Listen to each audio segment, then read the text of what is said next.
kita berada di Mesir, cara dia lain. Berada di Malaysia, cara dia lain. Contoh fiqh wakil yang kita belajar, orang Arab sebut wallahi.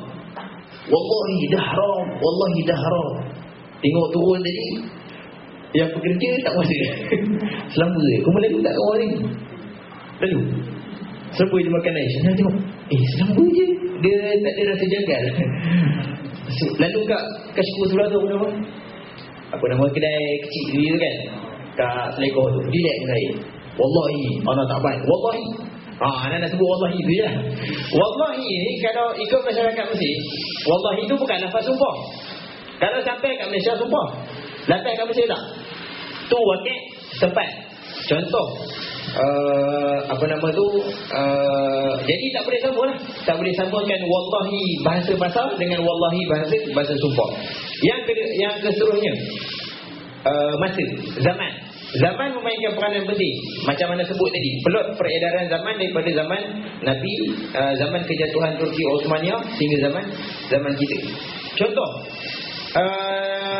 dia siapa nama tu, kaum salib ataupun tentera salib ataupun orang Kristian ataupun orang Yahudi, dia pun belajar fiqh wakil.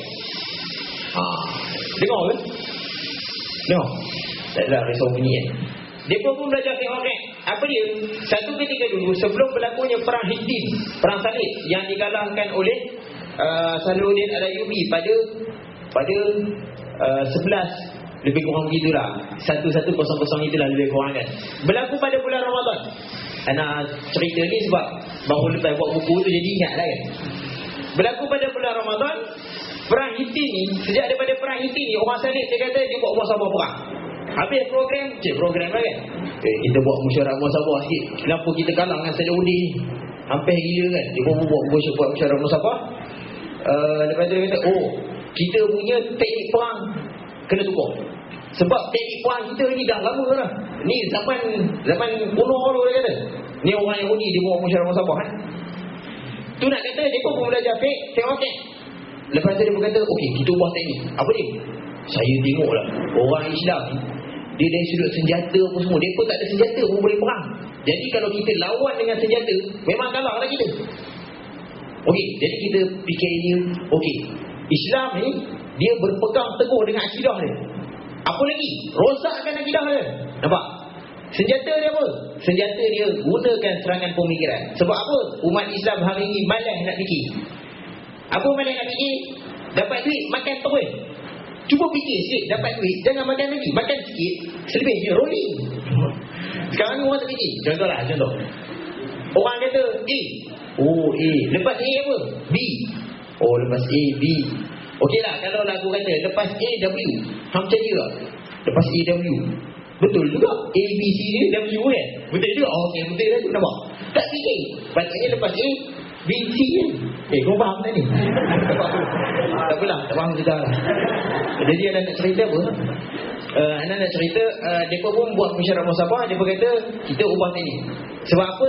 Antara elemen nak merosakkan pegangan boleh dirosakkan dengan melalui pemikiran. Pegangan kat hati, pemikiran kat otak. Jadi dia kata, okey, kalau kita nak rungkaikan pegangan dia, antara satu cara dia, buat teori-teori pemikiran yang banyak supaya pemikiran itu akan mensyarolkan dia ataupun akan melonggarkan ikatan dia.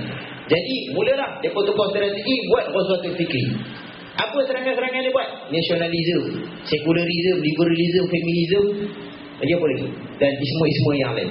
Yang ni antara serangan-serangan pemikiran mereka. Contoh, hatta pelajar Azhar pun tak boleh lari.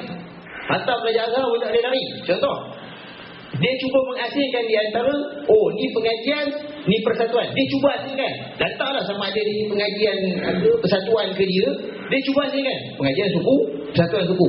Yang ni antara salah satu elemen dalam sekularisme. Pelajar Azhar pun tak boleh nak lari.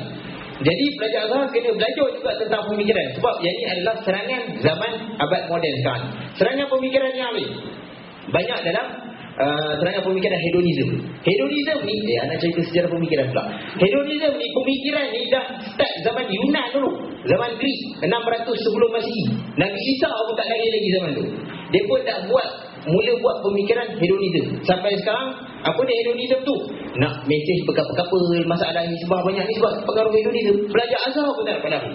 Belajar perubatan pun tak dapat lari.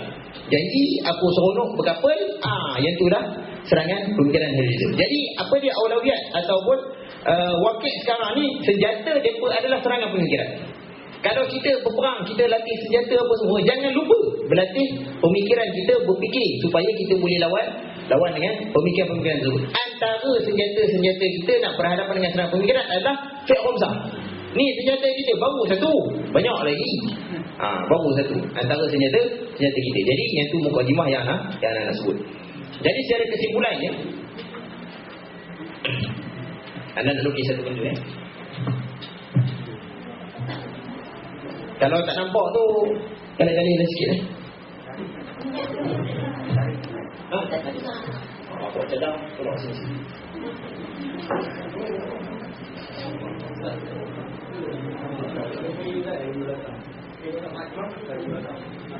Bagi bawah.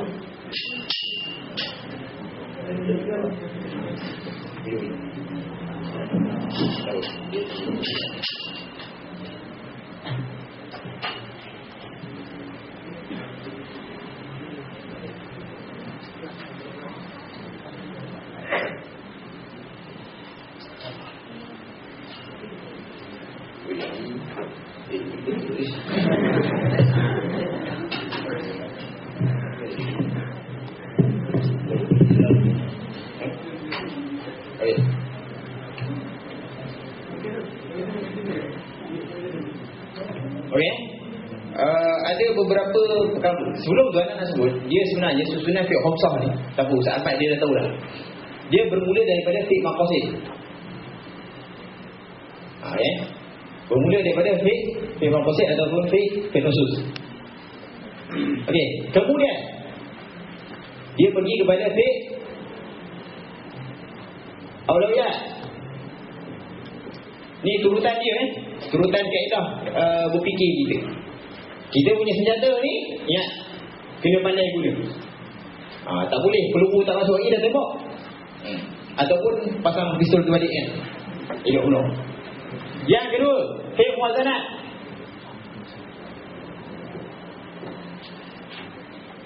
Yang ketiga.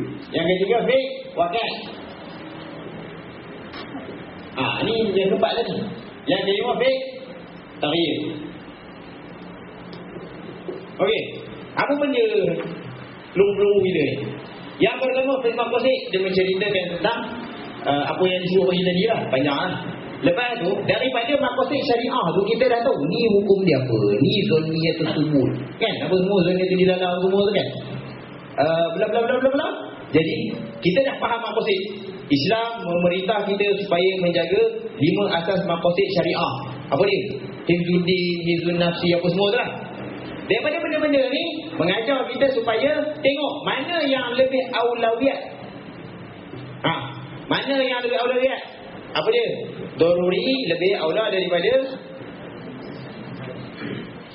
apa? Nazari. Hajat. Ada sebagainya bla bla bla kan. Lepas tu bila dah kita tahu ni lebih aula daripada ni, ni lebih aula daripada ni, kita pun timbang. Okey, timbang mana yang akhaful dararain apa sini ke benda tu lah, maknihik tu. Ni nanti esok kamu tanya. Esok udang. Esok kamu tanya. Okey, bila dah kamu timbang tu, jangan buat keputusan lagi. Jangan buat keputusan lagi. Tengok wakil pula. Sekarang ni anda nak cerita tentang wakil ni lah. Sekarang ni kita dah timbang. Oh, ni kesan besar, ni kesan kecil, ni bla bla bla. Kita tengok wakil kita macam mana. Lepas tu bila dah tahu wakil kita macam mana, barulah kita taghyir, buat perubahan. Dia nak buat perubahan ni dia ada cara dia. Tak boleh serentak, kena tadarus lah apalah sana ke benda yang kau makan belajar esok. Okey, jadi sekarang ni anda nak tekankan wakil ni. Okey. Okey. Dalam wakil ni daripada kita kerja tu simpul-simpul jadi macam ni lah. Dalam wakil ni dia ada 3 peringkat.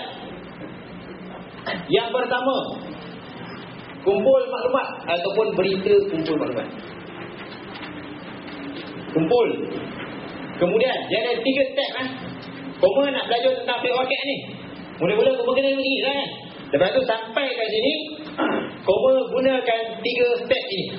Macam kita nak masak kan. Nak masak, so masuk air dulu boleh? Boleh juga kan. Lepas tu tumis bawang kan. Tak apa lah. Ni masuk air dulu. Okay. Dulu memang ada orang buat sup macam itu tak boleh bukan dalam. Kemudian banding. Banding ni bukan muazanat nanti anak akan terangkan. Lepas tu yang ketiga, natijah. Dah ada natijah ni, barulah masuk ke tarikh. Dah ada natijah ni, barulah masuk ke tarikh. Jangan kita baru kumpul maklumat dah tarikh. Oi, tak sabar. Tu tak sabar. Kita kumpul dulu berita, maklumat, sumber dan sebagainya. Lepas tu kita bandingkan. Okey, apa yang kita nak bandingkan? Kita bandingkan wakil kita dengan apa yang terkandung dalam 3 sumber, Al-Quran, hadis dan salafus soleh. Okey, bandingkan antara 2. Boleh? Antara 2 sama ada Al-Quran, apa yang terkandung dalam Al-Quran, hadis ataupun sirah. Hadis atau sirah Lepas tu salafus soleh. Benda-benda ni kita bandingkan dengan wakil kita sekarang. Yang pertama mad'u, tengok mad'u. Yang kedua tengok ahwal dia macam mana, kehidupan masyarakat. Contoh orang asli. Orang asli, kalau kita masuk-masuk tu, kita kata pakcik babi haram. Lagi lebih sebulan, 2 bulan, 3 bulan, kau datang pula dia pun makan babi ni. Kadang-kadang dia jemput kita. Cik Ana cakap ni bukan anak lah, abang ipar Ana, dia memang bahagian orang asli. Apa nama dia kata, orang asli ni hari pertama kita pergi, kita ajak dia semayang apa semua kan. Nanti tengok ada buat kenduri. Dia buat kenduri ajak kita makan babi. Bagus. Tapi tak semualah, tak semua. Yang tu mungkin di Perak juga. Cik tak ada. Lepas tu Azminah, tengok zaman pula. Tengok zaman lah, ni zaman apa? Ahwal ni termasuk apa, teknologi. Contohlah zaman tu ada Facebook kan. Tengoklah teknologi zaman tu, ahwal, termasuk dengan ahwal. Ni tahap pemikiran, ni sosial apa semualah. Lepas tu amkinah, tempat. Ataupun makan. Zaman ahwal, zaman makan. Okey, kita bandingkan antara 2 ni, banding. Tapi kena ada kefahaman Al-Quran, hadis dan salaf ni. Bila kita nak faham ni, kita nak fahami ni dulu lagi. Dalam fiqh maqasid tadi, kita dah faham dalam ayat ni maqasid dia apa. Contoh dalam ayat carilah ayat apa-apa. Dalam ayat ni maqasid dia apa? Bawa ke sini. Okey, daripada Al-Quran sebenarnya dia nak macam gini. Kita bandingkan pula dengan ahwal dengan seni benda kita ni. Lepas tu barulah buat natijah. Lepas tu natijah ni dah kita bawa ke fiqh tarikh. Ni je lah benda ni asas ni. Senang kan? Ni sahajalah asas fiqh tarikh. Yang pertama kumpul, banding dan natijah. Keluarkan keputusan. Cuma Ana bagi tahu beberapa kesilapan. Kadang-kadang dia tak kumpul maklumat lagi. Dia tak tahu mad'u dia macam mana, dia tak tahu apa cerita. Ana bagi satu contoh. Kes boleh ke? Kes pembuangan pelajar semua boleh ke? Itu semasa lah nak kaitkan. Kadang-kadang kita tak mendengar suara daripada mahasiswa. Kita tak tahu apa yang dia pernah, apa yang dia pernah. Tiba-tiba terus kita buang pelajar. Contoh, yang ni kat Malaysia lah contoh kan. Sebab apa? Kita belum lagi mengumpul maklumat. Kita belum lagi mengumpul maklumat, kita telah membuat natijah. Okey, kesilapan bagi orang yang tak kumpul maklumat, terus dia keluar natijah, dia bermakna dia telah melakukan perbandingan yang salah. Dia nak banding dengan apa? Yang kedua, dia telah membuat natijah yang salah. Contoh kita dalam mesyuarat. Apa nama? Dulu Perak ni bahkan Perak lah, tak membenarkan laptop, bawa masuk laptop, TV, binatang peliharaan, macam gila, ke dalam syakor. Okey, zaman sekarang boleh. Sebab apa? Wakil zaman dulu yang bawa laptop seorang. Lepas tu yang seorang ni lah yang masalah. Dia bawa laptop, dia panggil kawan dia, jom kita tengok ini style malam-malam. Tadi lah bukan berak kot. Dan tu bahkan lain kot. Takkan kuat. Jadi itu zaman dulu.